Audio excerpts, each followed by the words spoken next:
During World War II, the British Special Air Service, the SAS, became legendary for their daring operations and innovative approaches to warfare. These elite units were tasked with performing unconventional operations in hostile environments, often behind enemy lines.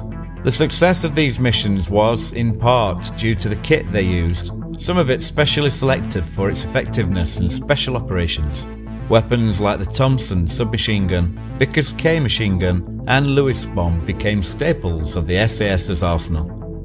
These weapons helped to shape the outcome of several key operations, particularly in the North African desert during 1942.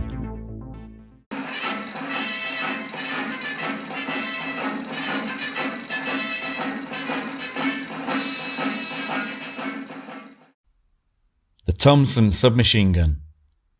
One of the iconic weapons in the SAS arsenal during World War II was a Thompson submachine gun. Widely recognised for its distinctive appearance and brutal effectiveness in close combat, the Thompson was known for its firepower and rugged reliability.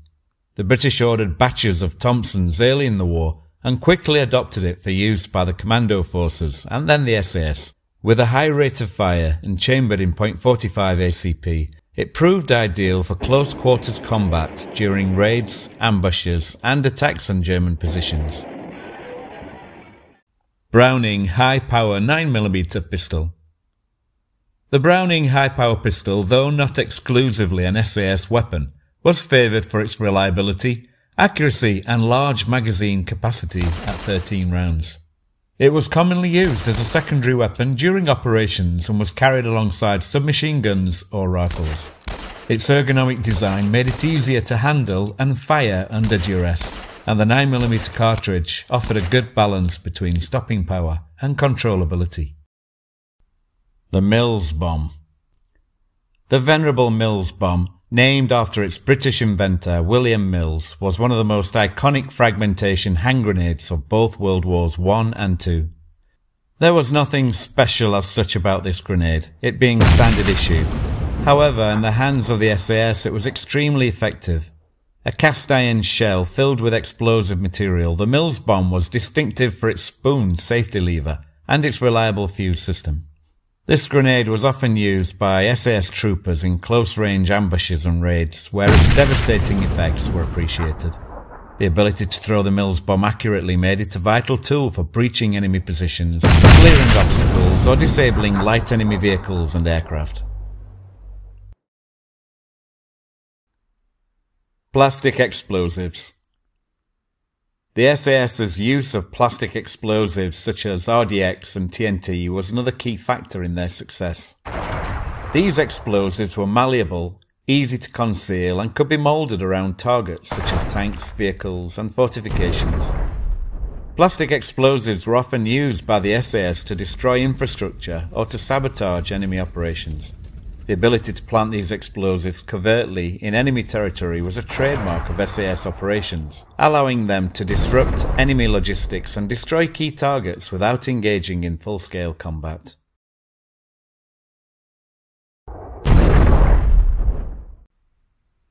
Welrod silenced pistol.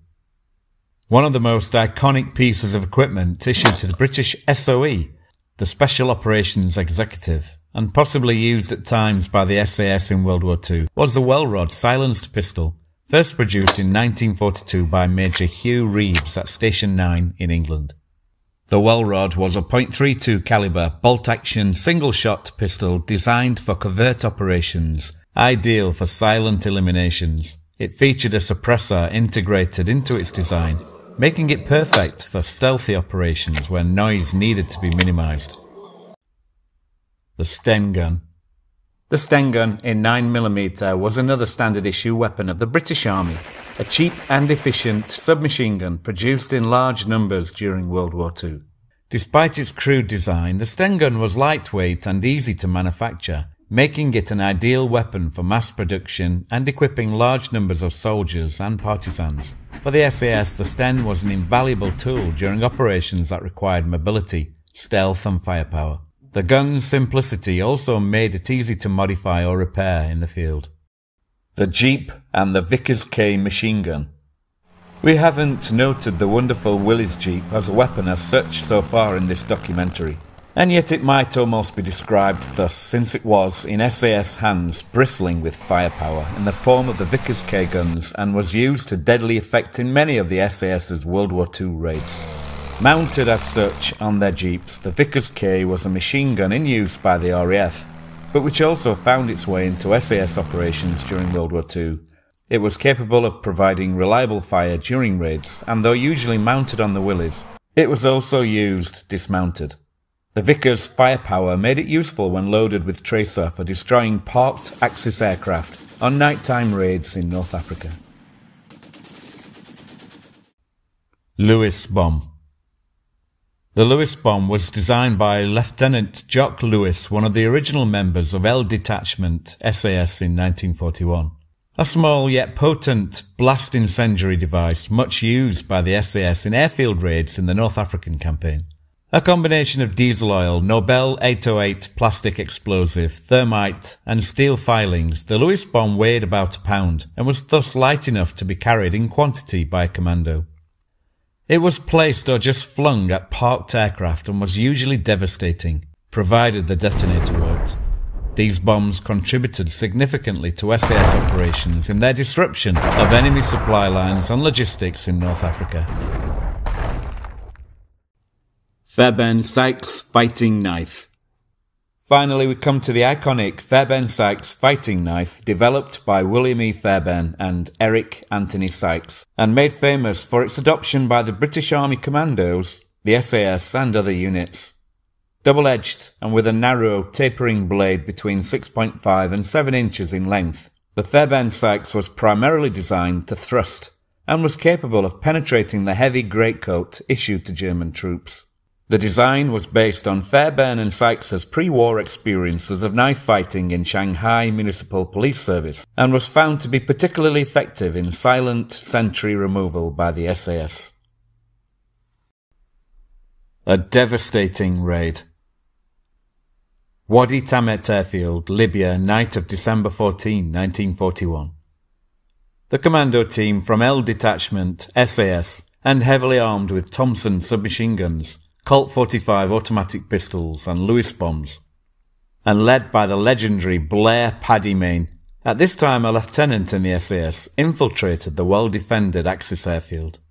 Armed with a variety of weapons, including Thompson submachine guns, Mills bombs and plastic explosives, their mission was to destroy or disable as many German aircraft as possible.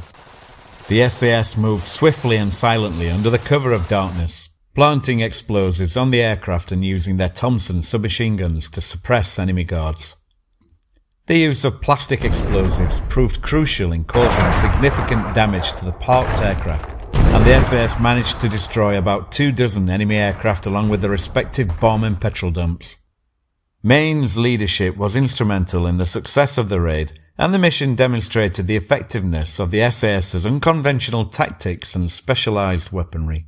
For his part in carrying out the raid, Paddy Mayne was awarded the Distinguished Service Order, the DSO, and received a mention in dispatches.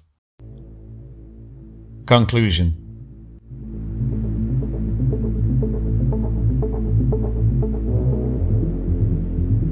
The British SAS revolutionised modern warfare by adopting unconventional tactics and utilising a range of weapons that played a key role in disrupting enemy operations and turning the tide in several theatres of World War II. From the rapid firepower of the Thompson submachine gun to the innovative and devastating use of plastic explosives in the Lewes bomb, these weapons were integral to the success of many daring raids. Through the example of figures like Paddy Mayne, the SAS proved that audacity and expertise combined with the use of specialised equipment could achieve remarkable results, even in the face of overwhelming odds. Thanks for watching this Ulysses Files production about the SAS. I hope to see you again soon.